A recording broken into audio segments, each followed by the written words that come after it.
Je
ne suis pas quelqu'un qui a une instruction, puisque c'est la période de ma classe, moi c'était l'occupation. Et ça a été, quand en 1943, le STO était obligatoire. Donc je n'ai pas voulu aller travailler en Allemagne, donc on a voulu aller se planquer dans l'endroit où on allait en vacances, c'est-à-dire dans le Cher, donc de chance. Les Allemands nous ont arrêtés en pensant à autre chose. Ça fait que je me suis retrouvé en prison, je me suis retrouvé à Fresnes, je me suis retrouvé en camp disciplinaire à côté de Cherbourg. Je suis évadé de ce camp et j'ai rejoint la résistance dans la forêt du Liban dans le Cher-Nord. Et ensuite j'ai rejoint l'armée Leclerc et j'ai suivi Leclerc, parce que Leclerc c'est un homme extraordinaire. Des généraux comme ça, on n'en voit pas beaucoup. Et j'ai suivi Leclerc quand il a formé le corps expéditionnaire pour l'Extrême-Orient. Et j'ai suivi Leclerc pour l'Indochine. Et je suis resté civil là-bas et non plus militaire parce que le général Leclerc voulait qu'il y ait beaucoup de gens qui restent. Mais les événements politiques ont changé l'histoire de l'Indochine. Sur à Paris, j'étais dans une salle de... parce que j'étais axé sur la musculation. Et j'étais dans une salle d'entraînement qu'il y avait là. J'allais souvent chez Raymond Lhomme m'entraîner. Et un jour, il y a le professeur, parce que je remplaçais souvent les assistants de la salle de musculation pendant les vacances. Donc je connaissais tout le monde et un jour il me dit « Attention, on a 40 mètres carrés de libre, on va mettre un tapis et il y a quelqu'un qui va faire une discipline martiale. » Je ne sais pas ce que c'est. Effectivement, un jour, j'ai vu arriver quelqu'un avec une robe noire et qui s'est mis à faire des chutes. Et j'y ai pas cru. Je n'ai pas cru. Je dis, qu'est-ce que c'est que ça, ce curé? Moi, je pensais que c'était... J'ai dit franchement que c'était un... Je dis, non, c'est l'aïkido. Voilà, il m'a parlé de... C'est là que j'ai entendu pour la première fois le mot aïkido. Et Zermati, à l'époque, Zermati, qui était un des moniteurs de cette école de musculation, qui me dit, tu devrais venir en faire, ça a l'air pas mal. Alors, je lui ai répondu, j'ai dit, moi, avec les bras que j'ai, je crois qu'il va me prendre par un bras, il va me faire tomber. J'ai dit, il me dit, si, tu verras, il y a des chutes, c'est pas une question de force. Et je me suis laissé un petit peu, sur un pari un jour, de dire, bah, vas-y. C'était dans les années 60, et on a commencé à, on ne savait pas où, on a commencé à ouvrir un dojo ici de 40 mètres carrés, sans protection, avec des gens de la musculation qui travaillaient avec nous. Et puis nous, on allait souvent chez Maître Noquet, puisque Roverchon était un élève de Maître Noquet. Donc je ne voyais rien d'autre que Maître Noquet.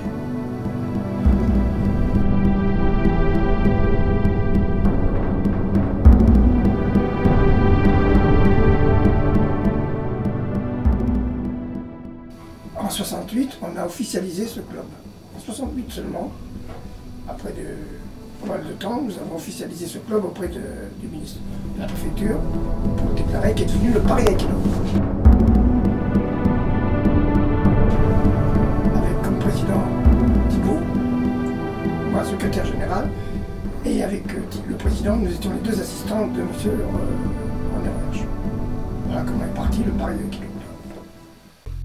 J'ai pris le Paris Aikido Club en main après avoir rencontré, lors d'un stage, Tamura Sensei et Shiba Sensei, à Bagnolet, où j'ai été reçu par, qui est devenu mon ami plus tard, enfin, qui est devenu, où j'avais surtout des entretiens téléphoniques parce qu'il habitait Paris, enfin, il habitait Bagnolet, et moi, j'habitais le Nord. C'était Gérard Gras, qui était le président de l'Île-de-France. Et c'est lui qui m'a fait rencontrer Pierre Chassan, Tamura Sensei et Shiba Sensei, qui à l'époque était souvent dans des stages avec eux. Et sans rien dire à l'enseignant de mon club, pour dire la vérité, j'ai un peu changé l'aïkido, un peu différent du style de... Maître Noké était un très bon technicien, il ne faut pas l'oublier, mais il y avait une manière, les mouvements étaient un peu, dans le style, était un peu différent du style de Tamura Sensei et de Shiba Sensei. Et Shiba Sensei était un aïkido un peu plus calme.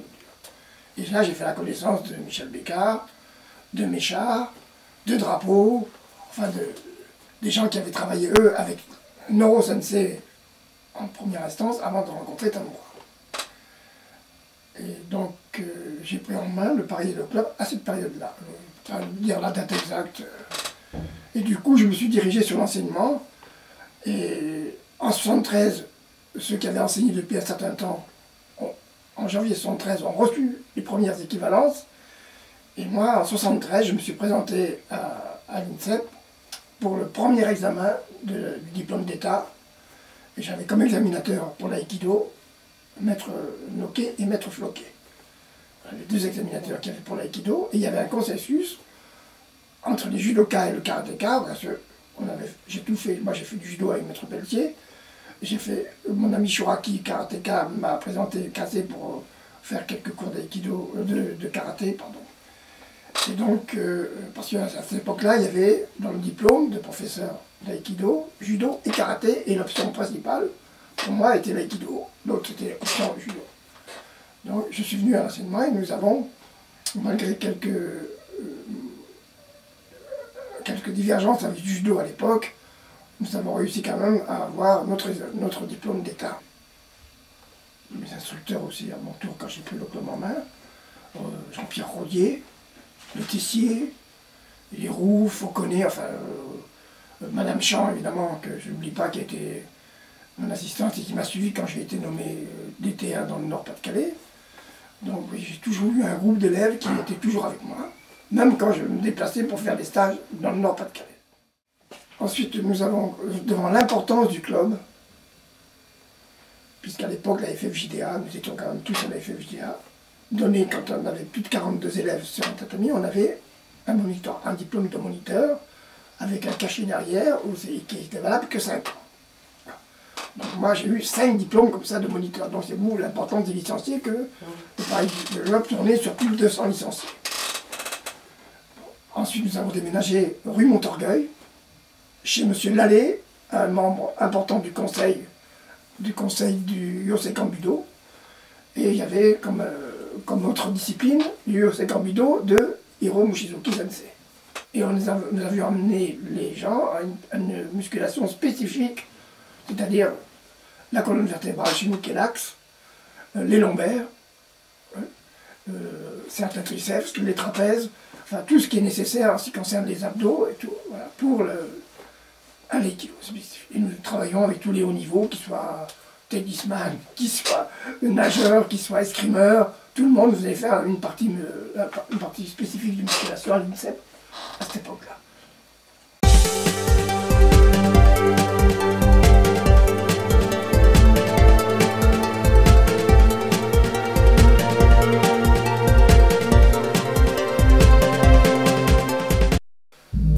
Les problèmes qu'il y avait dans le Nord, puisque c'est le Nord Pas-de-Calais, il faut bien dire que c'était le Yosekan Budo, avec M. Yol comme DTR qui dominait, et le président, M. René Fievé à l'époque, avait 2 casquettes, c'est-à-dire qu'il était président du Yosekan, puis qu'il était gradé Yosekan, mais il était en même temps membre, président du Aikido. Mais Aikido, il n'y avait presque pas de club. Moi, je rêvais, il y avait très peu de personnes. Donc, vous voyant ce problème, Muller, il y a eu pas mal de problèmes là-bas dans le Nord.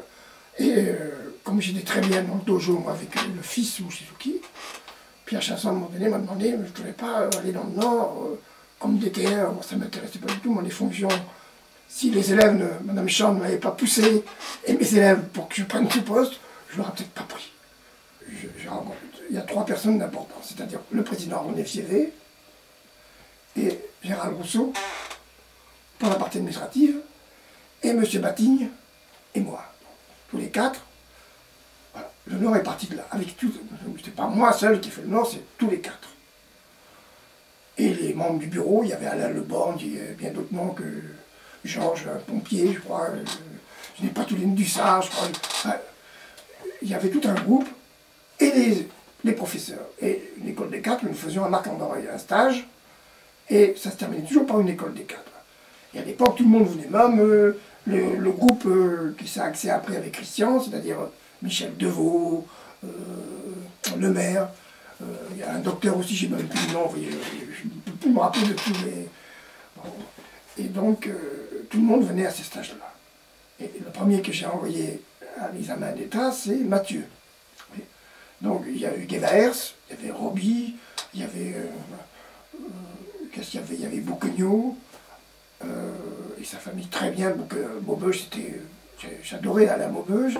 Armentières, Valenciennes avec Sanchez, Armentières chez Madame Victor, Maria, enfin,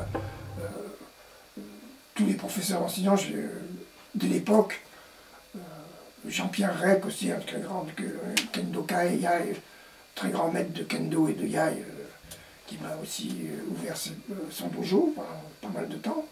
J'ai formé Jean-Pierre Thomas, qu'est-ce qu'il y avait, Mathieu, enfin, plein de gens qui sont, plein de personnes mais qui avait appris beaucoup, comme l'avait dit Roger Pierre à l'époque, à Marc-en-Barreuil, il travaillait sur le livre de Tamura sur le bord du tapis. Donc, en arrivant, j'aurais fait comprendre ce que Tamura, parce que sur un livre on ne peut pas l'apprendre, et surtout qu'une photo bien souvent n'est pas mise. Donc ensuite, je voyais que tout le monde ne venait pas, et je demandais à Pierre Chasson d'avoir carte blanche. Et en ayant carte blanche, parce qu'il y avait des barrières, il y avait des endroits que je ne comprenais pas que des grandes villes comme Dunkerque, Boulogne, Arras, il n'y ait pas d'aïkido.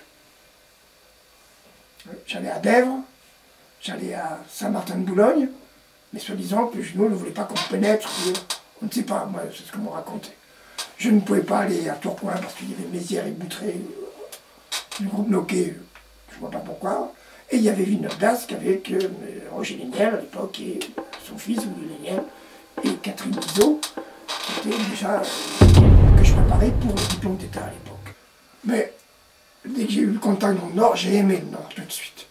Car j'y ai trouvé un esprit familial extraordinaire que je ne voyais pas à part un peu dans l'Est, puisque j'allais à Mulhouse assez souvent, chez le président Fat, qui était le président. Mais le Nord, tout de suite, j'ai apprécié le Nord. J'ai tourné à Maubeuge, Cambrai, Armentières, Valenciennes. Partout j'ai été reçu avec un esprit familial que je ne voyais pas, même chez moi dans le Sud. J'ai tellement aimé le Nord que je me suis marié dans le Nord. Avec une femme du Nord qui était une présidente de club qui me faisait venir pour les stages. Et on s'est rencontrés comme ça à cause de mon stage d'été que je terminais. Comme je me suis marié dans le Nord, je me suis installé dans le Douaisis. Or, dans le Douaisis, il faut dire, j'ai toujours travaillé avec les meilleurs techniciens qu'il y a dans le Douaisis, c'est-à-dire Abdel Bouchal, qui est professeur du club de Douai, un des plus importants, avec Faro, qui était à Corbin. Faut pas oublier que Bouchal, mon ami Bouchal et Faro sont venus me chercher de Cerbère, où j'habitais, pour me ramener dans le Nord. Ouais, des petits problèmes stupides, enfin, vous voyez, il y a toujours des petites divergences qui arrivent. Donc je me suis retrouvé avec Montigny, avec Jean-Paul de Saoud, qui le pauvre nous a quittés il n'y a pas très longtemps. Ouais. Donc il y avait de très bons techniciens, Eva Hertz, Roby, Catherine Liseau, qu'est-ce qu'il y avait, Lucien Batigne, Geoffrey, Zélag, Boucognot, Maubeuge. L'ensemble du Nord avait des éléments, on n'avait pas besoin de gens là-dessus, je rejoins un peu le président, parce que le président, pour ça, j'ai jamais eu de problème avec l'honneur. Pourquoi? Parce qu'il n'est jamais venu m'embêter sur le tatami, et je ne suis jamais venu m'embêter dans la partie administrative. Voilà. Pourquoi? Parce qu'il y avait de très bons techniciens dans le Nord, et moi, mon idéal, c'était d'avoir des 3e et 4e dan dans le Nord.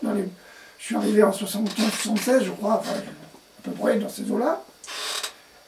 Et je disais, donc j'avais dit à Tamura Sensei, 10-11 ans, c'est-à-dire 85-86, il y aura dans le Nord les premiers 3e et 4e dan de notre région. Je pense arriver à avoir au moins 1 ou 2 4e dan et des 3e dan dans les années 90-87. Je crois que je suis arrivé les 3e dan vers cette époque-là. Hein. Mais moi, c'était mon idée s'il n'y avait pas eu déjà la fusion. Je pense qu'on aurait dû laisser les administratifs à la FFJDA et que les techniciens quittent la FFJDA, mais ne pas laisser de chaises vides. Oui, le résultat. Après tout, nous rendions service à Osensei, puisque c'est quand même. Moi, si je connais le Nord, si je me suis parlé, c'est quand même grâce à cet homme, parce que jamais, je vous jure que franchement, quand on me parle du Nord, qu'est-ce qu'il y a à faire là-bas? C'est froid, c'est du charbon. Enfin, le Nord, c'était. Pas venu dans le Nord pour me venger de personne, vous savez, chacun fait ce qu'il veut. Chacun, la vie privée de mes élèves ne m'ont jamais regardé. Ils viennent, ils soient NJ, quelle que soit la couleur de la peau, qu'ils soient noir, jaune, vert, rouge, tout ce que vous voudrez. On est les bienvenus dans un dojo d'aïkido. Si on part d'amour et de paix, voilà le véritable aïkido. À une période, quand j'étais DTR, mon ami Joannès était DTR de Picardie, Michel Bécard, Aristin, Bonne Maison et Christian Tissier étaient DTR de Paris. Et à un moment donné, il fallait toujours qu'on descende dans le sud, parce que Tamura Sensei nous avait donné le grade de Fukushidoin. On pouvait enseigner l'aïkido dans toute l'Europe. Donc on était Fukushidoin officiel, puisque j'appartenais à la FEA aussi. Et j'avais mon passeport à Kikai, puisque je payais des timbres à la Kikai par l'intermédiaire de Pierre Chassan ou de Castillon à l'époque qui s'occupait des timbres. Donc à un moment donné, toujours descendre, toujours dans le sud. Et Christian Tissier, qui venait du Japon et qui avait travaillé avec le Doshu, avec Yamaguchi Sensei et bien d'autres, j'estimais que je voulais un rapprochement, moi, avec deux styles différents. Vous voyez déjà à mon époque, que Christian Tissier et Bécard s'occupent des enseignants dans l'Île-de-France et dans la région nord, ouest et est. Voilà. On n'aurait pas eu à se déplacer toujours, descendre sur 1000 km. Bien souvent, Tamura Sensei était absent et on tombait sur ou Castillon ou Bellerin, non mais sans les critiquer, mais on descend pour voir Tamura Sensei, bien souvent on ne voyait que 3 jours sur la semaine qu'on devait le voir. Donc moi j'étais déjà, et j'avais demandé une fois, quand on était à l'INSEP pour les assemblées, ou des passages de grade, suivant le cas, j'avais demandé à Tamura Sensei qu'on donne un peu plus d'importance aux techniciens, qu'on ne soit pas toujours là, regardés comme des gens qui ne sont là que pour ramasser des licences pour la fédération. J'aurais voulu, à l'époque, comme Tamura Sensei avait une très bonne idée, de faire passer la technique en deuxième position et donner 50 points pour l'attitude du pratiquant qui se présente, la manière de mettre ses armes, de poser sur la caméra, de mettre ses oreillers quand il dans le dojo, quand il monte sur le tatami, 50 points et 35 points pour la technique. Et 10 points du professeur, dont on n'a plus tenu compte après. Et j'avais demandé à Sensei à l'époque, pourquoi le premier dan, quand des professeurs sont à niveau 3e